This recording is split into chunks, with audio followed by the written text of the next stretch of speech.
हम ब्रह्मा है, ब्रह्मा, सृष्टि के रचनाकार, प्राणियों के भाग्य विधाता, परमपिता ब्रह्मा। इस संसार में हमसे श्रेष्ठ कोई नहीं।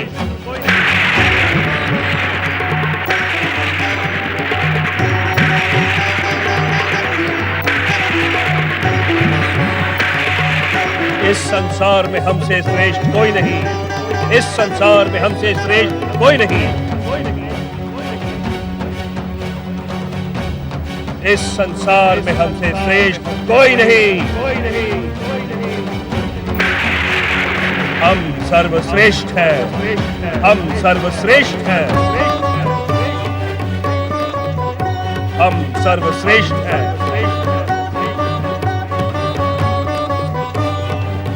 हम सर्वपूज्य हैं। सर्वपूज्य हैं। सर्वपूज्य हैं। ये संसार हमने अपनी इच्छा शक्ति से प्रकट किया है। अहम ब्रह्मस्मि। अहम ब्रह्मस्मि। अहम ब्रह्मस्मि। अहम ब्रह्मस्मि। सृष्टि के रचनाकार ब्रह्मदेव का अहंकार अनुचित है। स्वयं मेरे नाभि कमल से आकार प्राप्त करने वाले ब्रह्मा क्या ये भूल गए कि सृष्टि के मूलाधार श्री महागणेश हैं? हम ब्रह्मा है, ब्रह्मा। अहम ब्रह्मस्मि। अहम ब्रह्मस्मि। अहंकार के दुष्प्रभाव से सृष्टि के अटल सत्य को स्वयं सृष्टि के रचनाकार ब्रह्मदेव का भी भूल जाना स्वाभाविक ही है। इस संसार में हमसे श्रेष्ठ कोई भी नहीं। हम सर्वपूज्य हैं। इस संसार को हमने अपनी इच्छा शक्ति से प्रकट किया है। अहम ब्रह्मस्मि।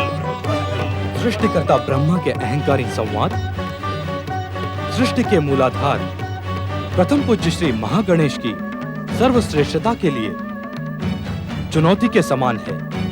ब्रह्मदेव के अहंकार से सत्य धूमिल होने लगा है। असत्य जगमगाने लगा है। धर्म का ह्रास हो रहा है। अधर्म को शक्ति प्राप्त हो रही है। इसका परिणाम शुभ नहीं होगा ब्रह्मदेव। परिणाम की चिंता ब्रह्मदेव को नहीं, परीक्षा और परिणाम तो हम निर्धारित करते हैं। हम ब्रह्मा हैं। अहम ब्रह्मस्मि। अहम ब्रह्मस्मि। अहम ब्रह्मस्मि। कौन ब्रह्मा? कौन सृष्टि का रचनाकार? हम दक्ष प्रजापति ब्रह्मा की इच्छा के बिना ही आकार धारण करेंगे। कारण हम सर्वश्रेष्ठ हैं। सर्वश्रेष्ठ। हमसे श्रेष्ठ कोई अन्य नहीं।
इतना अहंकार ना दिखाओ दक्ष। अहंकार? अहंकार तो अब हमारा स्वभाव है ब्रह्मदेव। कारण कि हम आपके शरीर में उत्पन्न अहंकार के विस्फोट से ही उत्पन्न हुए हैं। इसी कारण तो तुम हमारे पुत्र के समान हुए दक्ष। तुम हमसे श्रेष्ठ कैसे हो सकते हो?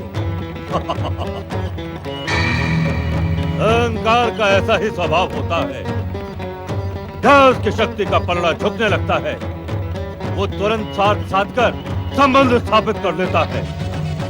ऐसे समय आप पिता और पुत्र के संबंध का उल्लेख कर स्वयं को सर्वश्रेष्ठ बता रहे हैं। हम सत्य कह रहे हैं दक्ष। अहंकार असत्य के अतिरिक्त कुछ नहीं कहता। क्या तुम्हें इस परम सत्य का ज्ञान है? हाँ, मुझे तो है, किंतु आपको नहीं है।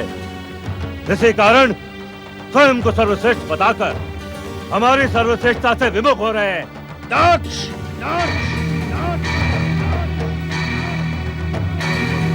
उत्तेजित न हो ब्रह्मदेव। हम पृथ्वीलोक के एक छत्र अधिनायक होकर मानव जाति की सृष्टि करेंगे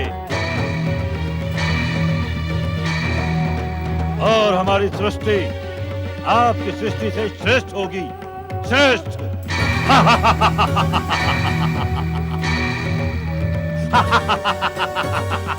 दक्ष, तुमने अपने जन्मदाता सृष्टि के रचनाकार ब्रह्मदेव को चुनौती देने का दुस्साहस किया है।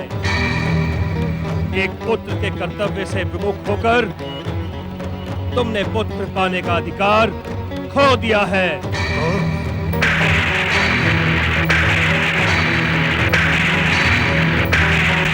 इस कारण सदा सदा के लिए तुम पुत्र के सुख से वंचित रहोगे।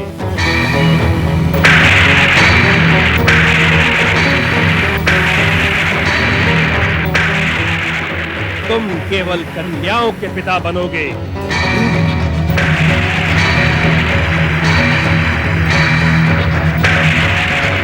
जो तुम्हारे जीवन के लिए, तुम्हारे अहंकार के लिए संकट का कारण बनेंगी। सावधान! सावधान ब्रह्मदेव! आपने दक्ष प्रजापति को श्राप देने का दुस्साहस कर अपने अनिष्ट को निमंत्रण दिया है। अनिष्ट को निमंत्रण दिया है। दक्ष प्रजापति, आपको श्राप देता हूं। आप सृष्टि के रचयिता होते हुए भी मेरी बनाई हुई सृष्टि में पूज्य स्थान प्राप्त नहीं कर सकेंगे। कोई भी पृथ्वीवासी आपकी पूजा कर सुखी नहीं होगा। आदर और पूजा के अधिकारी होने पर भी आप निरादर और अपूजनीय बने रहेंगे।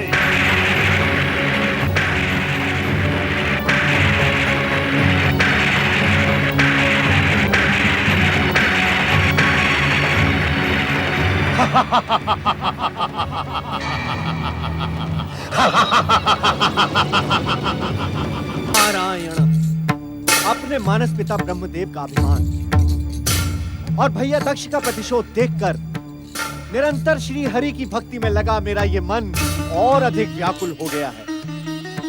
जिज्ञासा की उद्विग्नता बढ़ती ही जा रही है, किंतु श्री महागणेश के अतिरिक्त इस नारद की जिज्ञासा का शमन और कौन करेगा?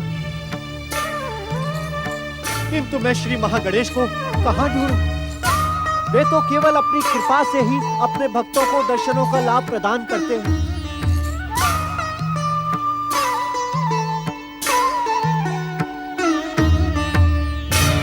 हे प्रथम पूज्य, हे अविघ्नेश्वर श्री महागणेश, आप दर्शन दे प्रभु, आप दर्शन दे, आप दर्शन दे। आप कहां हैं श्री महागणेश? आप दर्शन दे प्रभु। अपने इस भक्त नारद की जिज्ञासा के शमन हेतु दर्शन दे प्रभु। हे महागणेश, आपको मैं कहां ढूंढूं प्रभु? आप कहां हैं महागणेश? हे चिंताहरण श्री महागणेश, दर्शन दे महागणेश। नारायण नारायण। हे श्री महागणेश, आपको मैंने यत्र तत्र सर्वत्र ढूंढा, किंतु ऐसा प्रतीत होता है कि इस दीनहीन नारद के भाग्य में आपके दर्शनों का लाभ नहीं है।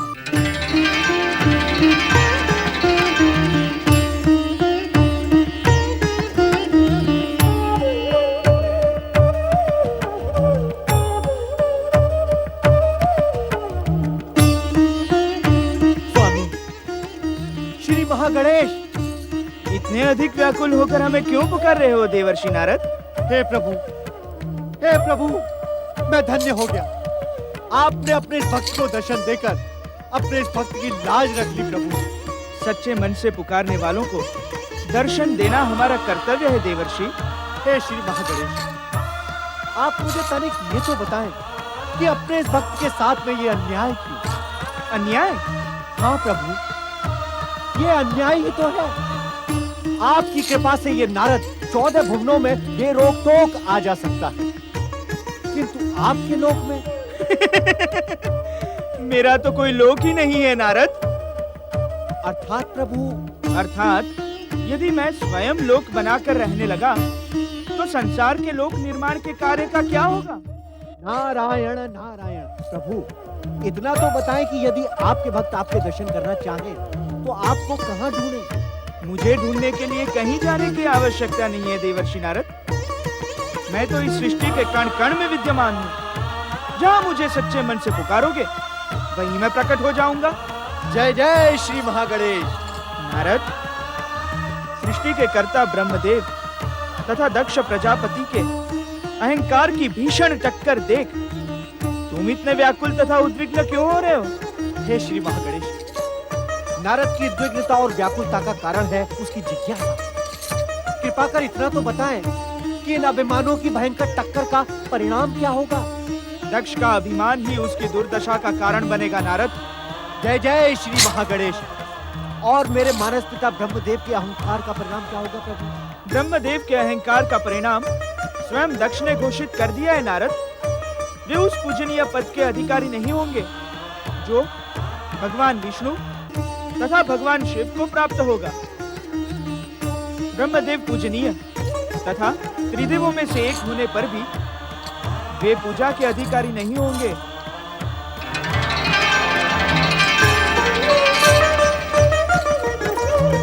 जय जय श्री महागणेश।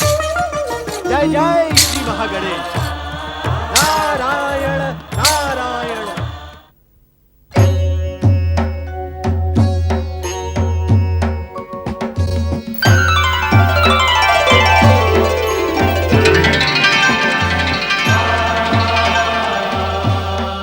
शक्ति को आश्रय प्रदान करने वाले महादेव को प्रणाम।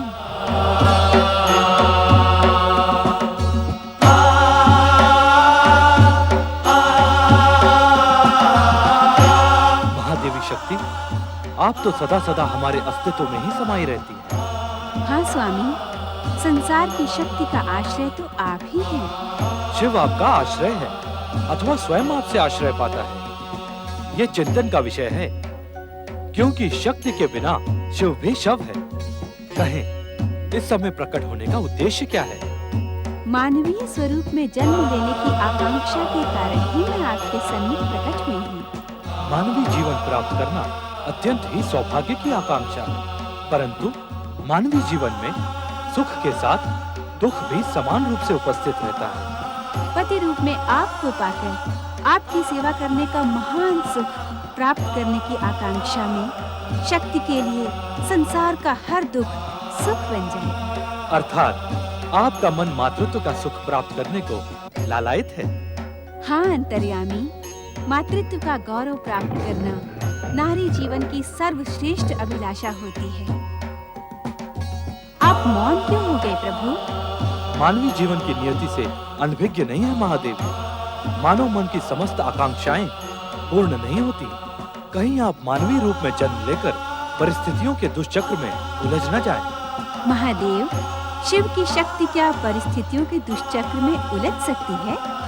महादेवी, मानव नियति से जुड़ने के पश्चात यदि आप अलौकिक संयोग प्राप्त करेंगी तो क्या मानव जाति आपको अपना आदर्श बनाएगी? मैं आपकी बात से सहमत हूँ स्वामी।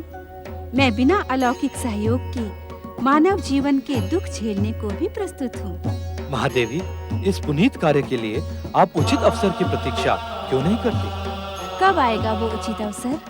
वो तो परमदेव श्री महागणेश की इच्छा पर ही निर्भर है। श्री महागणेश?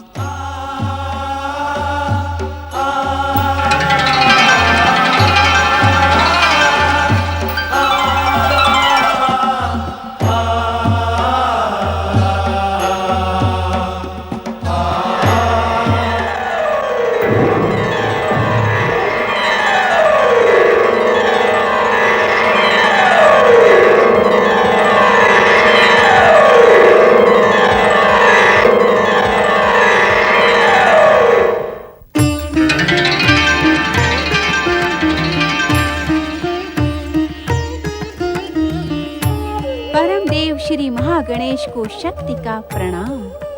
मातृशक्ति, आप जगत पूज्य हैं। मुझ महागणेश में रचना शक्ति के जो अंश विद्यमान हैं, वे आप ही की शक्ति के तत्व से प्राप्त हुए हैं। सर्वेश्वर श्री महागणेश, आप तो सृष्टि के मूलाधार हैं। आप प्रथम पूज्य हैं। आप ही सृष्टि के समस्त जड़ चेतन की वंदना के अधिकारी हैं। मैं आपके सन्मुख एक आकांक्षा लेकर प्रकट हुई हूँ। आपकी आकांक्षा का ज्ञान हमें भली भांति है मातृशक्ति।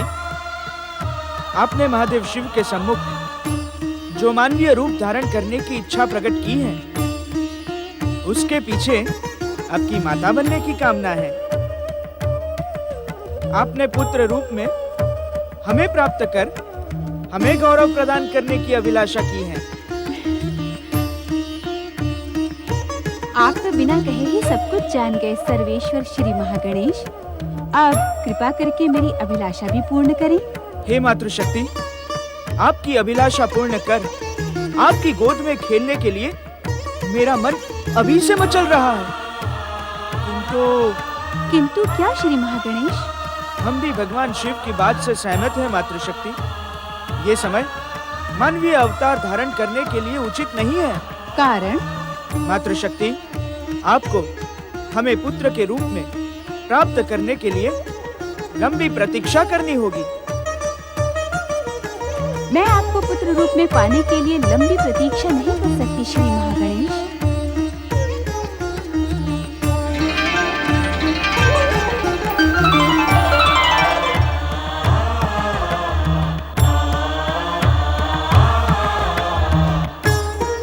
समय के साथ अपने कथन को सिद्ध करते हुए परमपिता ब्रह्मा के पुत्र दक्ष ने संपूर्ण पृथ्वी लोक पर अपना आधिपत्य स्थापित किया। परमपिता ब्रह्मपुत्र दक्ष का अहंकार अब पृथ्वी सम्राट दक्ष प्रजापति के संबोधन से संतुष्ट होने लगा। पृथ्वी सम्राट दक्ष प्रजापति को एक दिन परमपिता ब्रह्मा धैर्य भी प्रशंसनीय है परमपिता। कितनी बार मैंने आपका अपमान किया, किंतु आप बार बार परामर्श देने बिना अपने अपमान की चिंता किए पृथ्वी सम्राट दक्ष प्रजापति के महल में प्रकट हो ही जाते हैं। दक्ष, अपने अपमान की चिंता किए बिना बार बार तुम्हारे समीप आने का एकमात्र कारण है कि मैं तुम्हें अब भी अपना पुत्र मानता हूं। तुम्हारे अहंकार, स्वार्थ और दुष्टता को यही सोचकर बार बार मैं क्षमा करता हूं कि यदि शरीर का कोई अंग रोगग्रस्त हो जाए तो उसे काट कर फेंकते नहीं, अभी तो उसका उपचार करते हैं। तो आप यहाँ बार बार हमारा उपचार करने आते हैं? हाँ, यही सोचकर कि संभवतः कभी तो तुम्हारे भीतर सदाचार जन्म लेगा। परमपिता, आपकी स्मरण शक्ति क्षीण हो गई है। अर्थात? सत्य है, आपकी स्मरण शक्ति क्षीण हो गई है परमपिता। क्या आपको स्मरण नहीं कि हमारा अवतार आपके शरीर के भीतर उपजे अहंकार के विस्फोट से हुआ था? आपका अहंकार तो दक्ष प्रजापति को अवतार धारण करने न देता, किंतु हमने स्वयं अपनी इच्छा से अवतार धारण किया है। इस कारण न तो कोई हमारा पिता है, न ही हम किसी के पुत्र हैं। ये तुम्हारी सोच हो सकती है, किंतु मेरे लिए तुम पुत्र ही हो।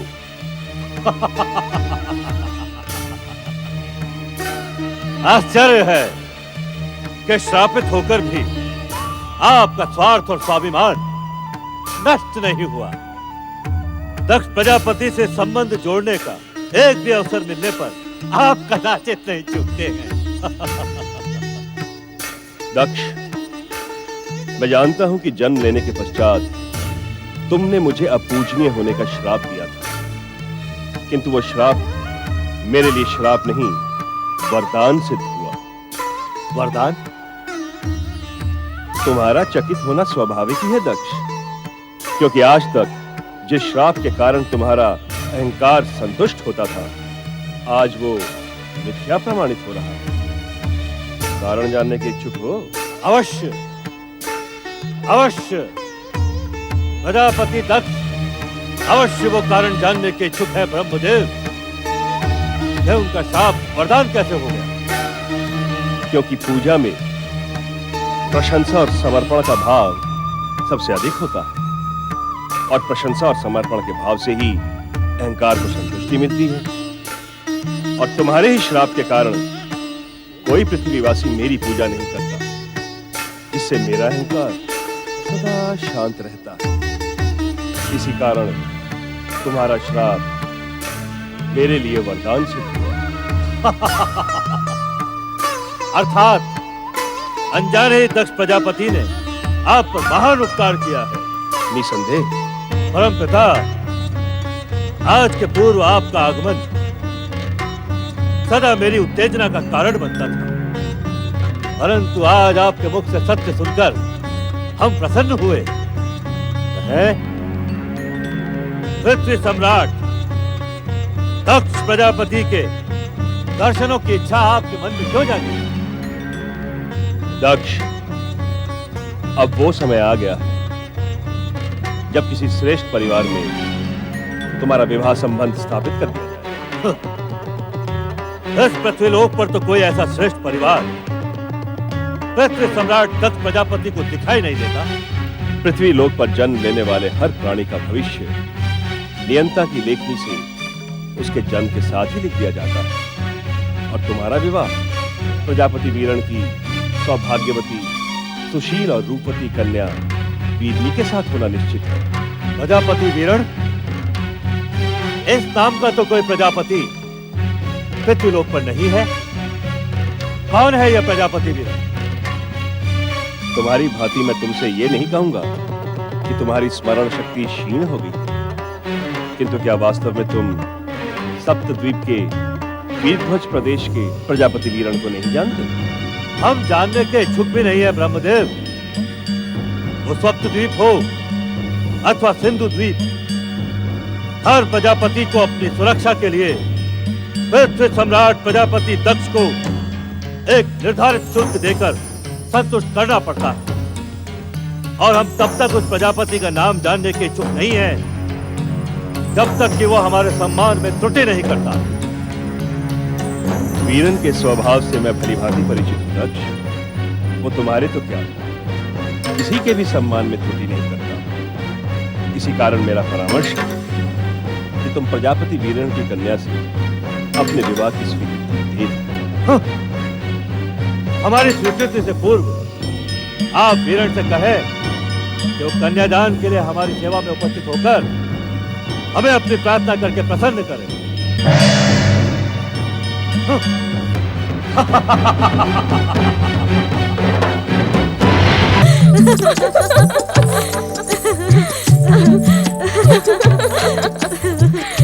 ये समय हंसने खिलखिलाने में व्यर्थ कर देने का नहीं है। अदिति, सती, तुम किस चिंता से व्यग्र हो दीदी? क्या तुम उस चिंता से परिचित नहीं? नहीं दीदी। और सती, तुम? मैं भला आपकी चिंता कैसे जान सकती हूँ दीदी? ये चिंता मेरी नहीं है, हम सबकी है। अर्थात तुम उस समाचार से अनभिज्ञ तो नहीं कि पिताश्री हमारे विवाह का विचार कर रहे हैं?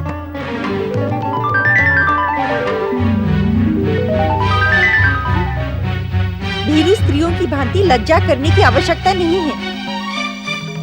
हमें अपने भावी पतियों का निर्णय स्वयं करना होगा।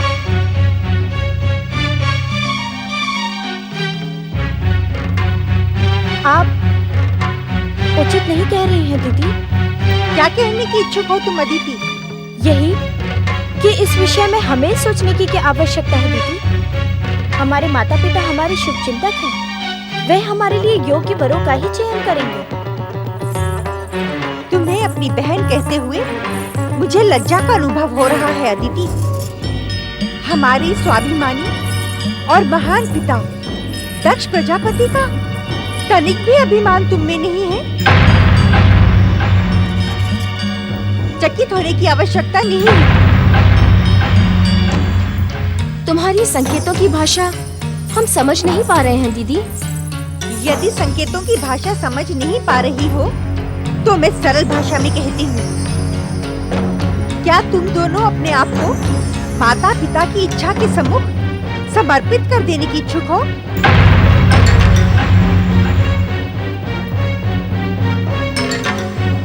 परंपरा तो ऐसी ही है दीदी।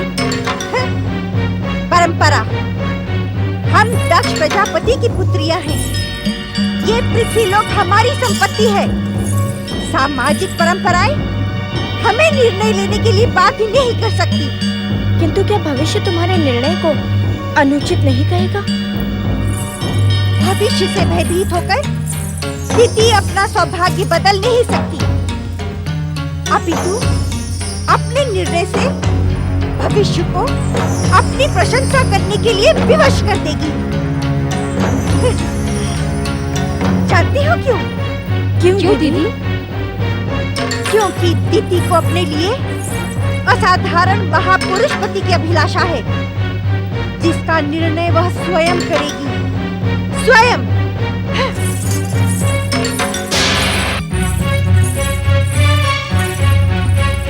हमारी दीदी हमारे पिता के समान ही अहंकारी हैं। उन्हें अपना कठोर स्वभाव बदलना ही होगा। स्वभाव तो परिस्थितियों के कारण जन्म लेते हैं दीदी। दीदी हम सब बहनों में ज्येष्ठ हैं। उनके जन्म के समय हमारे पिताश्री में अहंकार और प्रतिशोध की भावना अत्यधिक थी। तुम सत्य कह रही हो सती। परिस्थितियां अनुकूल होने और हम सबके जन्म के कारण पिताश्री का स्वभाव अब पहले जैसा नहीं रहा, जिसका प्रभाव हम सब पर पड़ा। एक बात पूछो सती? पूछो ना दीदी। सत्य कहेगी? असत्य क्या होता है ये तो तुम्हारी बहन जानती भी नहीं दीदी। पति के विषय में तेरा क्या विचार है सती? आहो दीदी आहो। क्या हुआ सती? उनका स्मरण करवाकर तुमने मेरे मन को उनकी दिव्य भक्ति से भाव विभोर करा दिया है दीदी। आहो दीदी आहो। उनका स्मरण करवाने के कारण मैं तुम्हारी ऋणी हो गई हूँ। किंतु वे हैं कौन? जन्म जन्मांतर से मुझे आश्रय प्रदान करने वाले मेरे पति परमेश्वर महादेव शिव हैं दीदी। उनके अतिरिक्त मैं किसी और के विषय में विचार भी नहीं कर सकती। किंतु माता पिता ने इसके विपरीत निर्णय लिया तो? निश्चिंत रहो दीदी। श्री महागणेश की लीला और महादेव शिव की इच्छा के कारण माता पिता महादेव को ही मेरा कन्यादान करने के लिए विवश हो जाएंगे।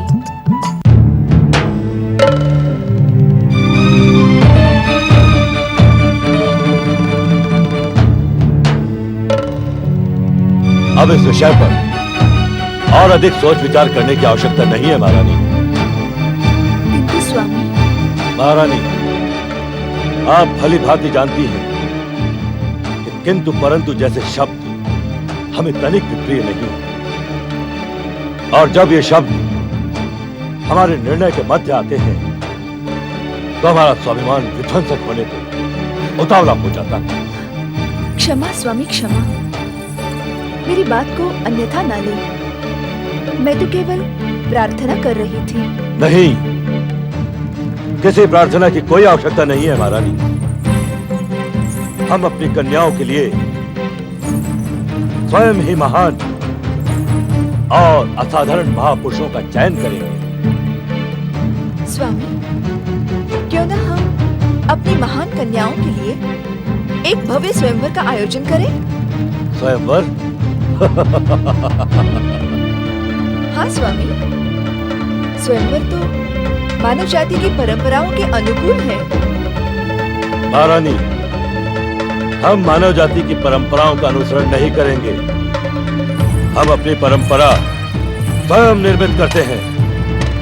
संभवतः आप स्वयंवर का अर्थ नहीं जानती। स्वयंवर का अर्थ? हाँ, स्वयंवर का अर्थ होता है कि पति चुनने का निर्णय कन्या को सौंप दिया जाए। इसमें अनुचित क्या है स्वामी? जिसे जीवन व्यतीत करना है, ये अधिकार उसी को मिलना उचित है। अधिकार?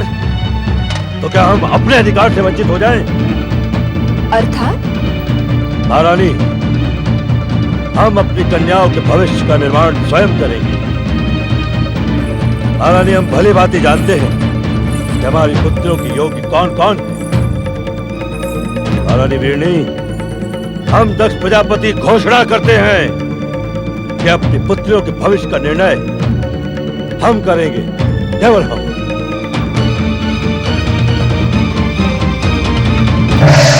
दक्ष,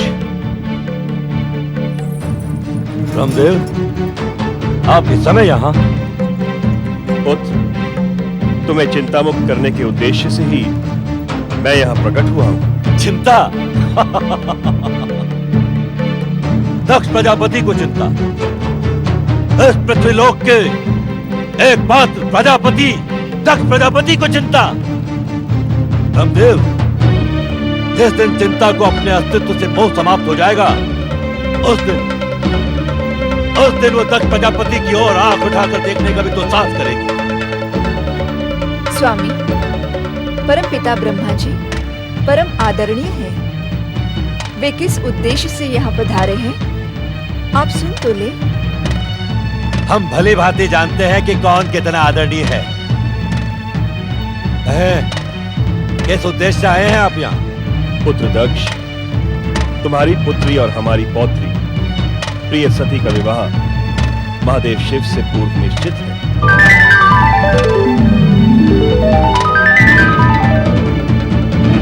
शिव? क्या आपने सोच भी कैसे लिया ब्रह्मदेव कि हम अपनी प्रिय और तेजस्वी पुत्री सती का विवाह उस धन धड़क भभूधारी शिव से करेंगे? असंभव।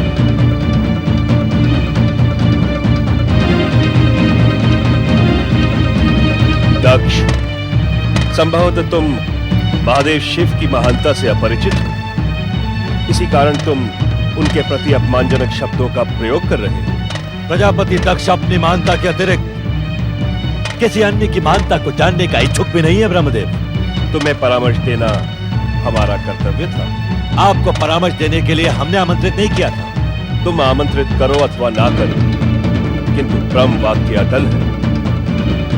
तुम्हारी पुत्री सती शिव संगिनी शक्ति का मानवीय अवतार है। ये तो संयोग मात्र है कि मातृ शक्ति ने तुम्हारी पुत्री के रूप में जन्म लेकर तुम्हें कृतार्थ किया है।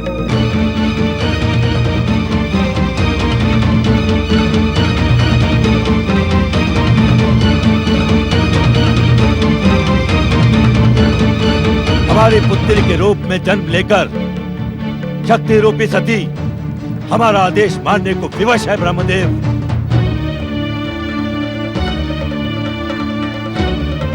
और हमारा आदेश है कि सती का विवाह उस नम धड़म भभूधारी शिव से कदापि नहीं होगा, कदापि नहीं।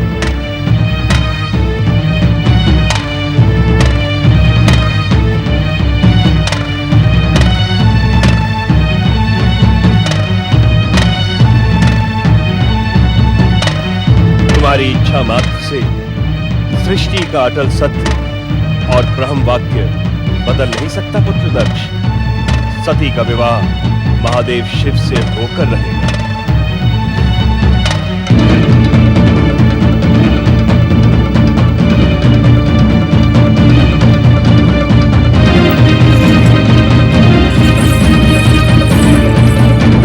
असंभव। पिताश्री के दृढ़ निश्चय से तो ऐसा प्रतीत होता है कि वे तुम्हारी मनोकामना किसी भी मूल्य पर पूर्ण नहीं होने देंगे। पिताश्री के निर्णय से अधिक प्रभावी होगी शिव इच्छा। पिताश्री कुछ भी कर लें, परंतु सती का आश्रय शिव के अतिरिक्त अन्य कोई भी नहीं हो सकता।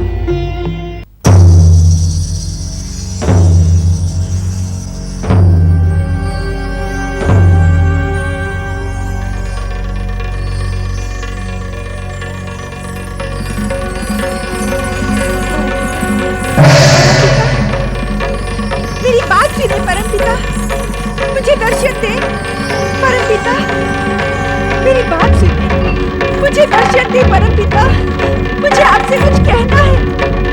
परमपिता दर्शन दे।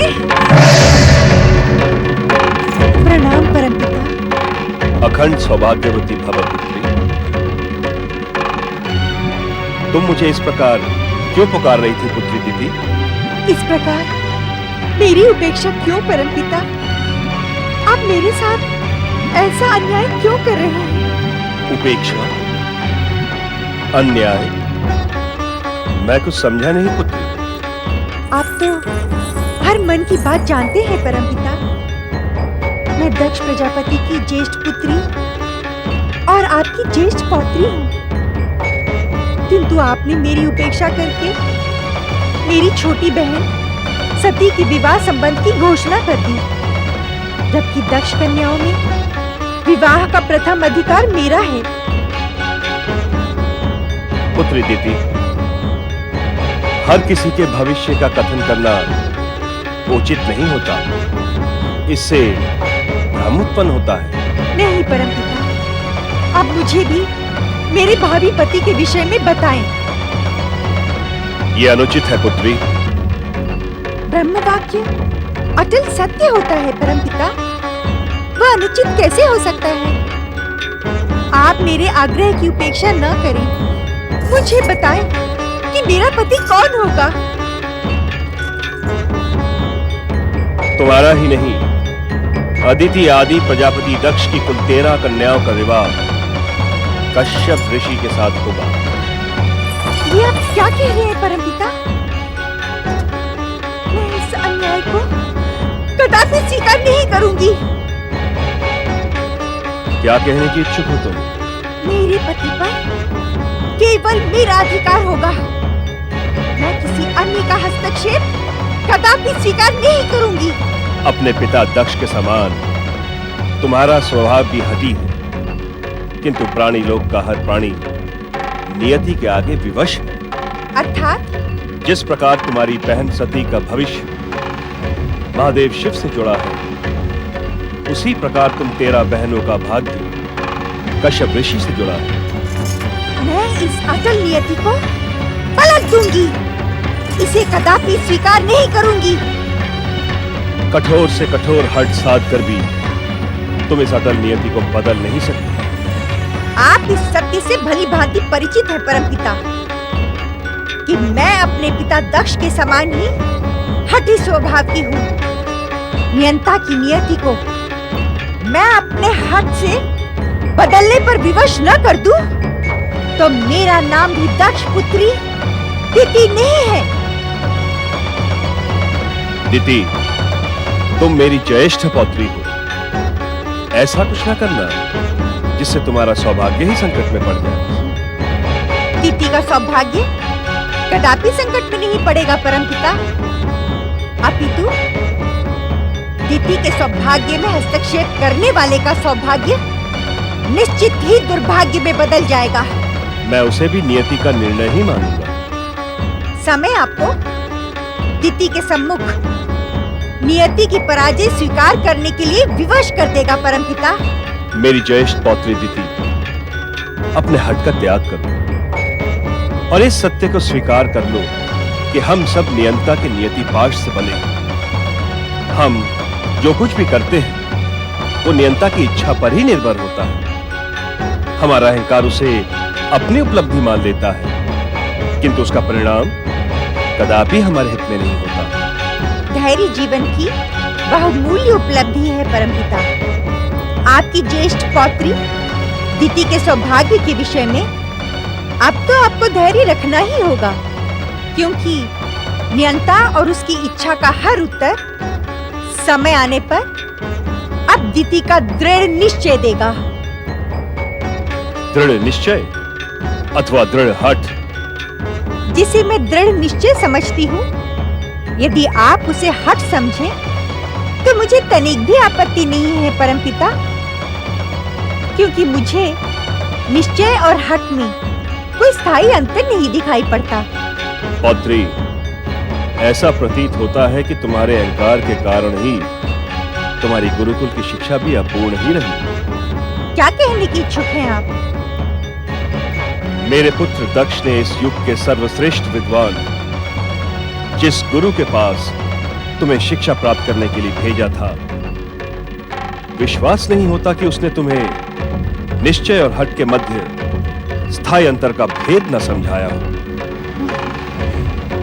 इसे आप इस प्रकार भी समझ सकते हैं परमपिता कि दक्ष पुत्री दिति किसी के समझाने पर अपने स्थायी विचारों को कदापि बदलने की इच्छुक नहीं होती।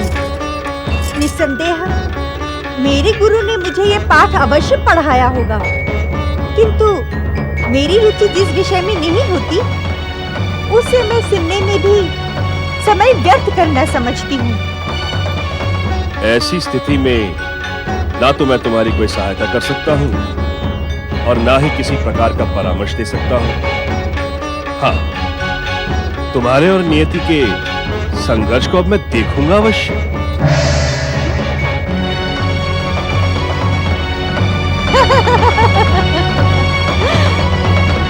अवश्य देखना परमपिता, अवश्य। दिति और नियति के रोमांचक संघर्ष में अब विजय दिति की ही होगी, दिति की। नारायण नारायण श्रीमन नारायण नारायण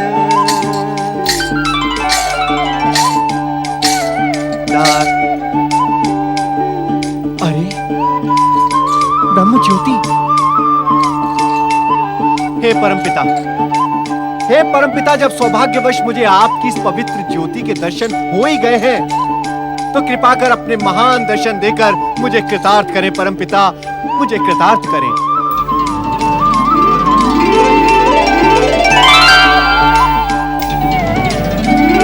नारायण नारायण। विश्राम के समय इस प्रकार कहां भटक रहे हो नारद? परमपिता, भटकना कैसा? भक्त तो हर समय अपने भगवान को ही खोजता रहता है। नारायण नारायण। इस प्रकार क्यों नहीं कहते नारद कि तुम्हारी जिज्ञासा के बढ़ते आकार ने तुम्हारी रात्रि की निद्रा भी छीन ली है? हाँ परमपिता, ये मेरी जिज्ञासा का ही परिणाम है कि जन कल्याण में लगी मेरी भावना मुझे आप जैसी परम शक्तियों के सहज ही दर्शन करवा देती है। मैं तो अपनी जिज्ञासा को शत शत धन्यवाद ही दूंगा। नारायण नारायण।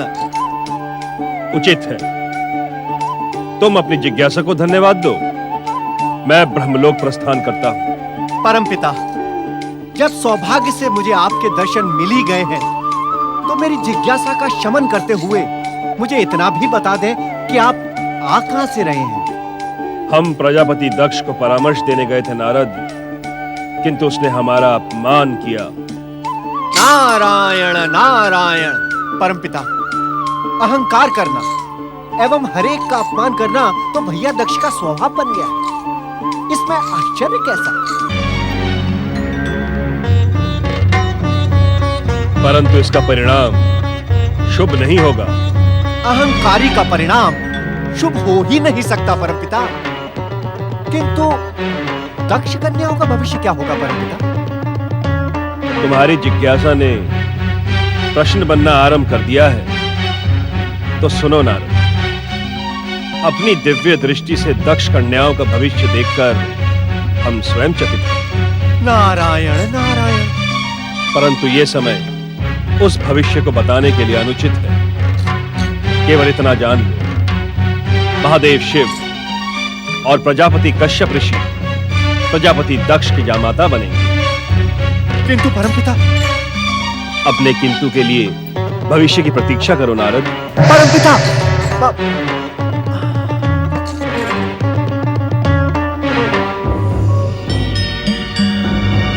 नारायण नारायण। ओम महागणेशाय नमः स्वाहा। ओम महागणेशाय नमः स्वाहा। ओम महागणेशाय नमः स्वाहा। नारायण नारायण। श्रीमन नारायण नारायण नारायण। ओम महागणेशाय नमः स्वाहा। ओम ऋषि कश्यप। महागणेशाय नमः स्वाहा। नारायण नारायण। प्रणाम देवर्षि। कश्यप आश्रम में पधारकर आपने हमें धन्य कर दिया है। आपका स्वागत है देवर्षि।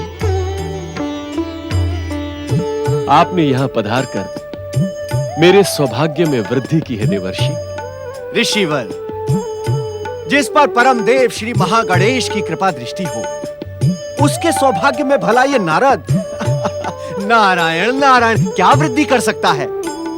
ऋषिवर, श्री महागणेश तो प्रथम पूज्य, रिद्धि सिद्धि एवं सौभाग्य के दाता है। देवर्षि, आपके देव ज्ञान के सम्मुख कश्यप शून्य है। आप आदेश दें, मैं आपका क्या प्रिय कर सकता हूं। ऋषिवर, क्या आप अपने विवाह के संबंध में परमपिता ब्रह्मा जी की भविष्यवाणी से अपरिचित हैं? परिचय का प्रश्न तो तब उठता है देवर्षि, जब हम अपने विवाह के संबंध में इच्छुक हो। नारायण नारायण। अर्थात ऋषिवर, आप भी एक भक्त अपने संबंधों को लेकर चिंतित क्यों हो देवर्षि? श्री महागणेश जी की जो इच्छा होगी उसे ही हम उनका प्रसाद समझकर स्वीकार कर लेंगे।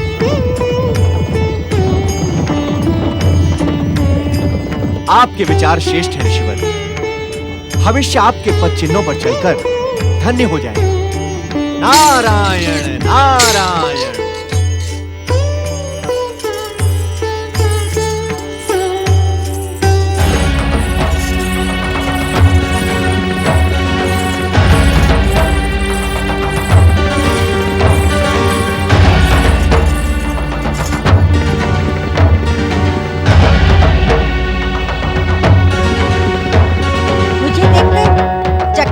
आवश्यकता नहीं है ऋषिवर।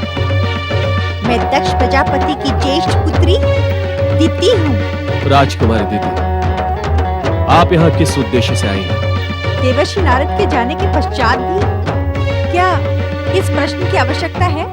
हाँ, क्योंकि देवर्षि नारद ने मुझे आपके विषय में कुछ भी नहीं बताया है। आश्चर्य, किंतु देवर्षि नारद का स्वभाव तो ऐसा नहीं है। ऋषिवर, परमपिता ब्रह्मा जी की भविष्यवाणी के अनुसार आप मेरे पति होंगे। इसी कारण मैं आपकी महानता की परीक्षा लेने आई हूँ। किंतु ये अनुचित है। अनुचित? क्या अनुचित है ऋषिवर? बिना माता पिता की अनुमति किसी भी कन्या को पर पुरुष के समीप जाना नीति और मर्यादा के विरुद्ध है। आपको इस बात का ज्ञान कैसे है कि मैं माता पिता की अनुमति के बिना यहाँ आई हूँ? आपके माता पिता आपको इस प्रकार यहाँ आने की अनुमति कदापि न देते। आपका नैतिक ज्ञान तो मेरी योग्य है, किंतु आपका व्यवहारिक ज्ञान? अर्थात आप इस सत्य से अनभिज्ञ तो नहीं कि मैं इस पृथ्वी के स्वामी दक्ष प्रजापति की पुत्री हूँ। इसी कारण आप मेरे पिता के अधीन हैं। आपको मेरे स्वाभिमान पर ठेस पहुंचाने का कोई अधिकार नहीं है। और आपको मेरी परीक्षा लेने का अधिकार है? निस्संदेह। जिस प्रकार आप मेरे पिता के अधीन हैं, उसी प्रकार आप मेरे भी अधीन हैं। मैं दक्ष प्रजापति की पुत्री हूँ, ज्येष्ठ पुत्री। अधिकारों की दुहाई न दे राजकुमारी दिति, क्योंकि एक ऋषि की परीक्षा लेने का अधिकार आपके पिता को भी नहीं है। ऋषिवर, उत्तेजित न हो राजकुमारी। मैं जो कुछ भी कह रहा हूँ सत्य के आधार पर कह रहा हूँ। तो क्या आप मेरी और मेरे पिता की महानता को अस्वीकार करते हैं? एक व्यक्ति की दृष्टि से तो मैं दक्ष प्रजापति की योग्यता स्वीकार कर सकता हूँ, किंतु एक ऋषि की दृष्टि से न तो तुम्हारी कोई महानता है और न ही तुम्हारे पिता दक्ष प्रजापति की। ऋषिवर, मैं आपको अपनी महानता स्वीकार करने पर विनाश कर दूंगी।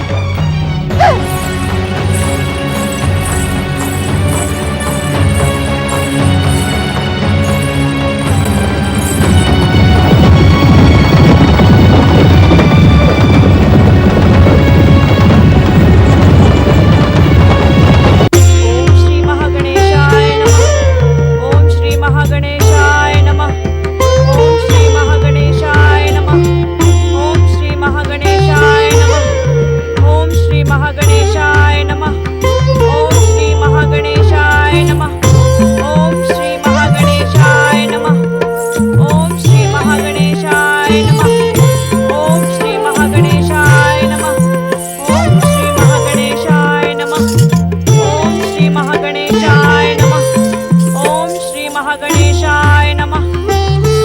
प्रजापति दक्ष पुत्री देवी दिति पधार रही हैं।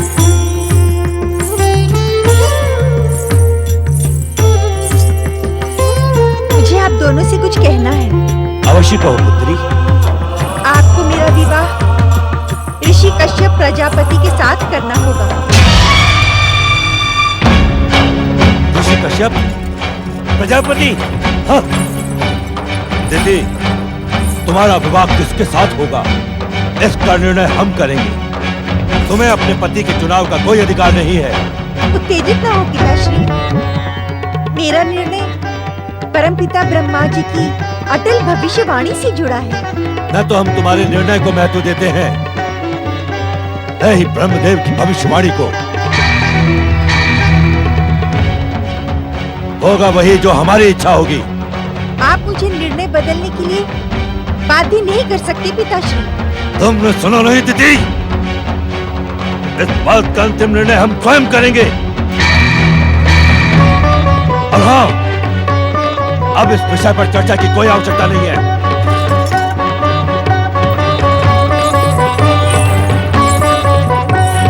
वे तुम्हारे पिता है दीदी, उनके सम्मान का ध्यान तुम्हें रखना चाहिए। मैं उनकी पुत्री हूँ, उन्हें मेरे कल्याण की चिंता करनी चाहिए। वे जो निर्णय ले उसी में तुम्हारा कल्याण है। मुझे किसी पर विश्वास नहीं है। किंतु इस प्रकार तुम्हें अकेले निर्णय लेने का भी कोई अधिकार नहीं है। जो प्रश्न मेरे भविष्य से जुड़ा है उसकी चिंता करने की अनुमति भला मुझे क्यों नहीं है? ये हमारी परंपरा नहीं है। मुझे परंपराएं तोड़ने में आनंद आता है माताश्री। किंतु ये अनुचित है। क्या अनुचित है और क्या उचित, ये मैं भली भांति जानती हूँ। दीदी, मैं अपना निर्णय किसी भी मूल्य पर नहीं बदलूंगी।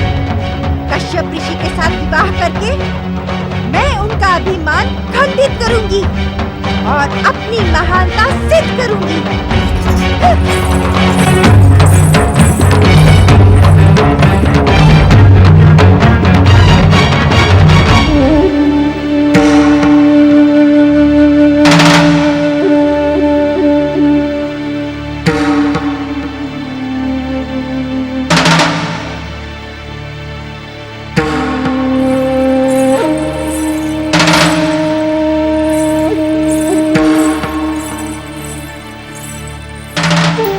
स्वामी, इस समय हमारे जीवन में जो घटनाएं घट रही हैं, वो हमारे भविष्य के लिए शुभ संकेत नहीं है। वीरों जैसी बातें करके प्रजापति दक्ष को उत्तेजित न करे महारानी। शुभ अशुभ, पाप पुण्य और सत्य असत्य सत्य सम्राट दक्ष प्रजापति के अनुचर हैं। हम स्वयं जिस घटना के और जिस परिणाम के इच्छुक होते हैं, वो घटना उसी प्रकार घटती है। किंतु जो सत्य है, किंतु परंतु जैसे शब्दों से पृथ्वी सम्राट दक्ष प्रजापति को घृणा है। महारानी वीरणी, पृथ्वी सम्राट दक्ष प्रजापति से बात करते समय क्या तुम इन शब्दों को नहीं अलग रख सकती? क्या तुम्हारे पिता ने तुम्हें शब्दों का उचित ज्ञान प्रदान नहीं किया? आप हर उचित अनुचित बात में मेरे आदरणीय पिताश्री को क्यों ले आते हैं? आपको ये शोभा नहीं देता स्वामी। मत भूलो महारानी, तुम इस समय पृथ्वी सम्राट प्रजापति दक्ष के सम्मुख खड़ी हो। इस पृथ्वीलोक का हर प्राणी दक्ष प्रजापति के सम्मुख तुच्छ होता है। तुम भी और तुम्हारे पिता प्रजापति वीरण भी। मैं आपकी उपेक्षा करने की इच्छुक नहीं हूँ, किंतु एक चेतावनी देने की इच्छुक अवश्य हूँ। चेतावनी? ऐसी चेतावनी महारानी? मेरे आदरणीय पिताश्री तो केवल एक कन्या के पिता हैं, किंतु आप 41 कन्याओं के पिता हैं। तनिक सोचिए, यदि आपके जामाताओं ने भी आपका इसी प्रकार अपमान करना प्रारंभ कर दिया अपनी मर्यादा को लांघने का तो साथ न करे महारानी, अन्यथा परिणाम आपके हित में शुभ नहीं होगा। प्रजापति दक्ष के जामाता प्रजापति दक्ष का मान तो दूर, उनकी ओर आंख उठाकर देखने का भी तो साथ नहीं करेंगे, क्योंकि हम इस पृथ्वीलोक के एक छत्र सम्राट स्वामी दक्ष प्रजापति हैं। स्वामी, अहंकार का परिणाम कदापि शुभ नहीं होता। ऐसा प्रतीत होता है महारानी। क्या आपका दुस्साहस शीघ्र ही हमारे क्रोध का निमित्त बनेगा? आप हमसे प्रार्थना करने की मर्यादा का पाठ भी भूलती जा रही हैं। हम स्वयं तुम्हें मर्यादा का पाठ पढ़ाने के इच्छुक नहीं। यदि तुम्हारी इच्छा हो तो हमारी आज्ञा से पूर्व ही अपने पिता के समीप जाकर एक बार पुनः हमारे सम्मुख खड़े होकर प्रार्थना करने की मर्यादा सुन लो। गणेशाय नमः स्वाहा। ओम महागणेशाय नमः स्वाहा। ओम महागणेशाय नमः स्वाहा। ओम महागणेशाय नमः स्वाहा। ओम महागणेशाय नमः स्वाहा। ओम महागणेशाय नमः स्वाहा। मैं आपको अपनी महानता स्वीकार करने पर विवश कर दूंगी। ओम महागणेशाय नमः स्वाहा।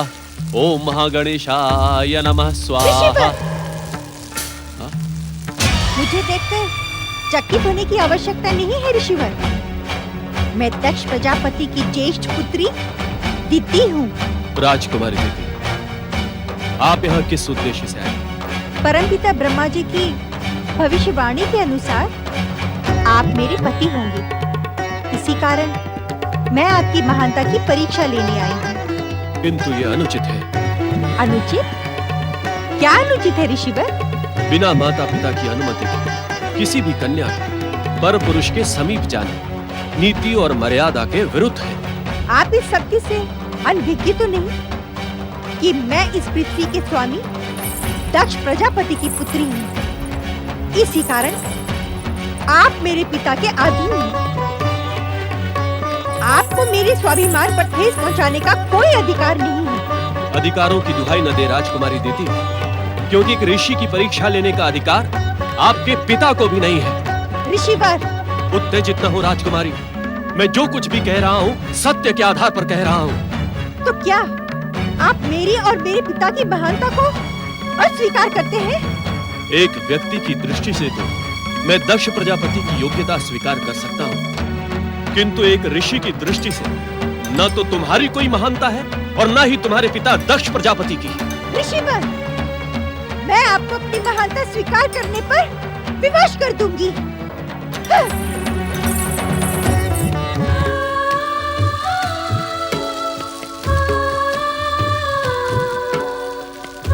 हे मेरे आराध्य परम देव श्री महागणेश, ब्रह्मा जी की भविष्यवाणी, नारद जी का संकेत और दक्ष पुत्री दीति के आगमन के कारण आपका भक्त भ्रमित हो गया है। कृपया मेरा मार्गदर्शन करें श्री महागणेश। मुझे भ्रम से छुटकारा दे श्री महागणेश। दर्शन दे मुझे श्री महागणेश। दर्शन दे मुझे श्री महागणेश। दर्शन दे, दर्शन दे मुझे श्री महागणेश। दर्शन दे, दर्शन दे, दर्शन दे।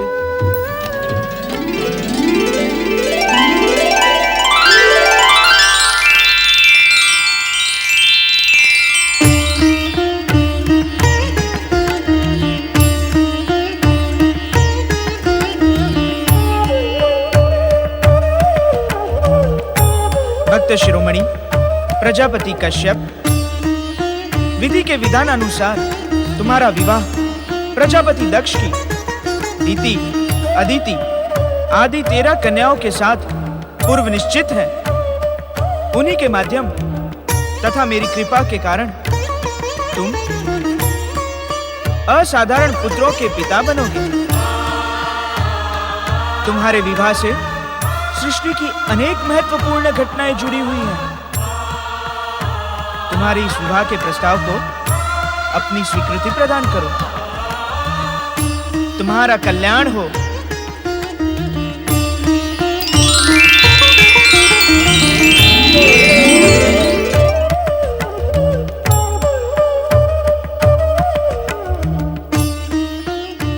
स्वामी, परमपिता ब्रह्मा जी सृष्टि के रचनाकार एवं विधाता हैं। उनका विरोध न करके उनके द्वारा की गई भविष्यवाणी को स्वीकार करना ही उचित होगा।